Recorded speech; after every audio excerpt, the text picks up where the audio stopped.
పాత కరీంనగర్ జిల్లా మా ప్రాంత మట్టి బిడ్డగా పివి నరసింహారావు గారి 102వ జయంత్యుత్సవాలని తెలంగాణ ప్రాంత పివి నరసింహారావు గారు బహుభాషా కోవిదులు వారు. ఆనాడే నిరంకుశత్వానికి వ్యతిరేకంగా సాయుధ పోరాటంలో పాల్గొన్నటువంటి తెలంగాణ ప్రాంత విముక్తి కోసం ఉద్యమించినటువంటి బిడ్డ పివి నరసింహారావు గారు. వారు మా ప్రాంత పార్లమెంటు సభ్యులుగా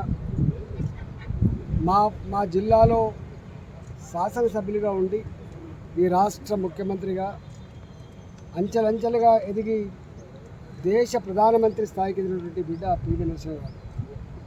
పివి నరసింహారావు గారిని మనం గౌరవించుకోవాలి, గుర్తించుకోవాలని చెప్పి ఈ ప్రభుత్వం నిధులు కేటాయించి ఇవాళ వారి గొప్పతనాన్ని ప్రపంచానికి చాటాలని చెప్పి అయితే భావించిందో ఇక్కడే వేసిన గొంగడికి అక్కడే ఉంది తప్ప ఎక్కడ కూడా జరగలేదు.